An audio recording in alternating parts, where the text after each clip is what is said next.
We also have some of the achievements that we also think are very important to share is that we came up with pro-women products. And I'm going to talk about these services in a little while.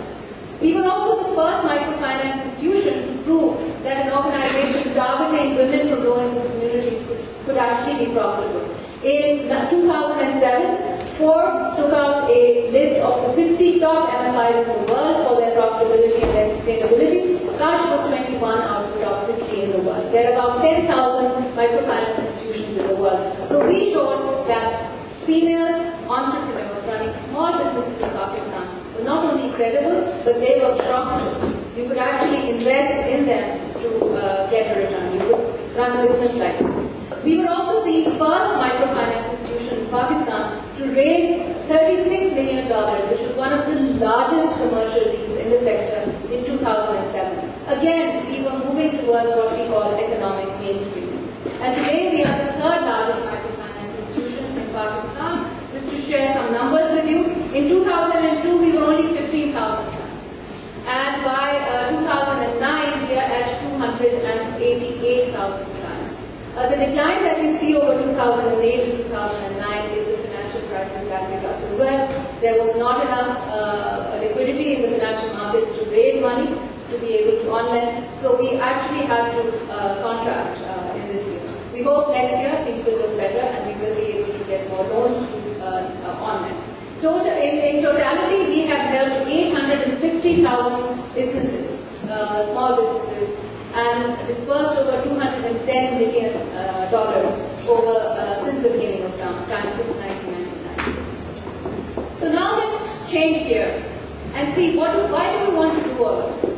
What is the reason? What is the raison d'être of doing this? What will we hope to see at the end of this? The realm of economic empowerment of women is actually looking at three things. The first is change. What do we want to transform? The second is power. How is power handled within families, within communities, within society? And what choices can people do? When we were designing the Gold-Rush methodology, we looked at change, power, and choice in three ways. For change, we talked about looking at women's sense of self-worth. How can we change that? Women who have always been negated and marginalized by society, we wanted to give them an option where they could recognize their innate and inner skills. We wanted to value women's economic contribution and determine a transaction, what you would call an opportunity cost, where the value of a woman's time became an important notion within a family. We wanted to enhance women's bargaining position within the household. Very interesting. We've done a lot of research on this to see whether this is actually happening. We run, as I was telling you, we run client surveys, and we also target the men and try and see whether they perceive, whether they consult their wives more as a result of the lending decision, as a result of the time they spend with us.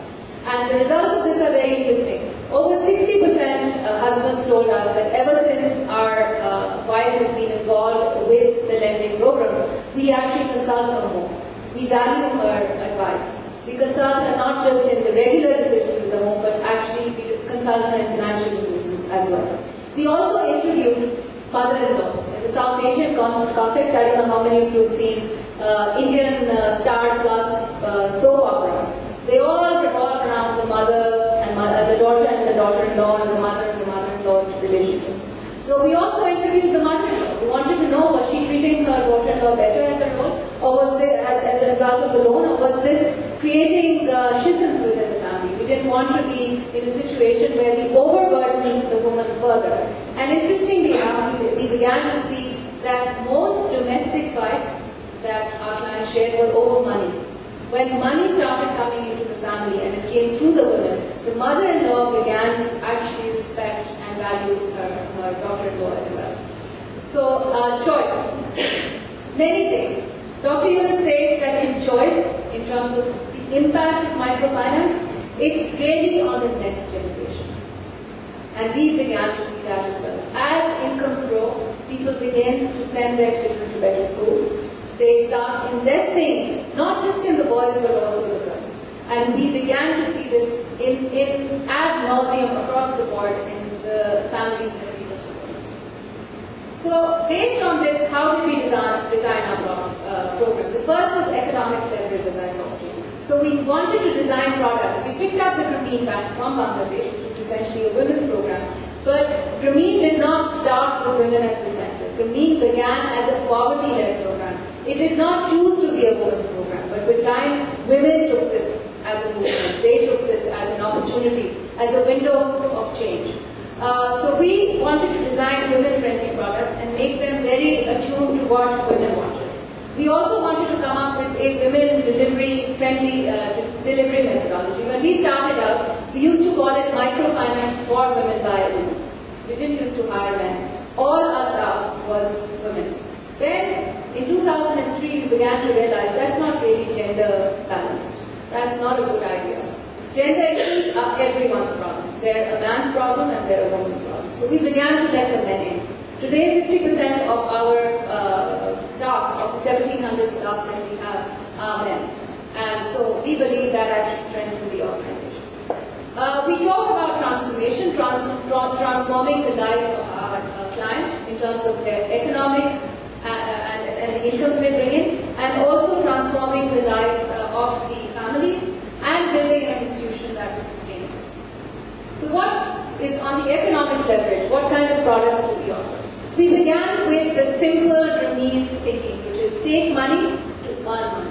So our first loan, which is called the general loan, it is a productive loan. It starts at $100 and goes up to $400. Every year you can graduate to the next year. So the graduation is about $50 every year. Our average loan size today continues to be about $150. So we haven't really moved our poverty focus beyond that. So that was the first one. However, with time we realized that that was not everything. If rich people have access to consumption lending, which is today a bad word, I know, and home improvement loans, why not the poor? It's not just about economic needs. If we think that, then we are being paternalistic. So we introduced, which was one of the first loan products, because women came to us and said, look, I need to pay my child's school fees. I need to pay the utility bill, the electricity bill. I need to visit my family who live 150 kilometers away and I don't have money to pay the transportation. I need that kind of money. I'm not going to go and ask my husband for this. And right now I don't have the savings to access it. So we came up with what we call a consumption card for the credit card for the poor, which is an emergency loan. It's a $40 loan which you can draw down every 6 months. You pay it back, you get $40 again, and you can keep revolving this, and this can be used for anything. With time, women came back to us and said, well, it's good enough, we have these two kinds of loan products, but what happens when I die? Who's going to pay my loan? Interestingly enough, I don't know how many of you know this, but in Islam, you should never die with your debt on your head. Somebody else has to then pay it back. So they came to us and they said, well, what happens in case I die? I don't want to leave my family burdened with this. So what are you going to do about that? So we began thinking and scratching our heads. We are a not-for-profit, remember that. We are not an insurance company, and laws in Pakistan do not allow us to do insurance. So I started going and talking. The good thing is I never take no for an answer. So I started going to all the insurance companies and I said, you need to come to the bottom of the pyramid. You need to come up with a product that accesses the bottom of the pyramid. You don't worry about the distribution. We'll distribute it for you. But you come in and you find your reinsurer, you do all your actuarial analysis. I won't do it for you. But I can provide you the data and I can provide you the distribution network. Luckily for us, the largest Pakistani insurance company listened. And we began to pilot in 2000 a life insurance product. Initially, the product covered the life of the client only, because we believed that she was important and we wanted to visibly show that she was important. So we covered the life of the client only. Later, the clients came back to us and said, well, that's not good enough. You need to cover my husband as well, because he's also a breadwinner. And he also, if he dies, I'm equally in stress. So then we went back to the insurance company and we sort of did the product, and we came up with a product that covers 2 lives. Today, because of that initial pilot in 2000, there are 2.5 million families that are covered through private life insurance companies that have twinned with microfinance institutions.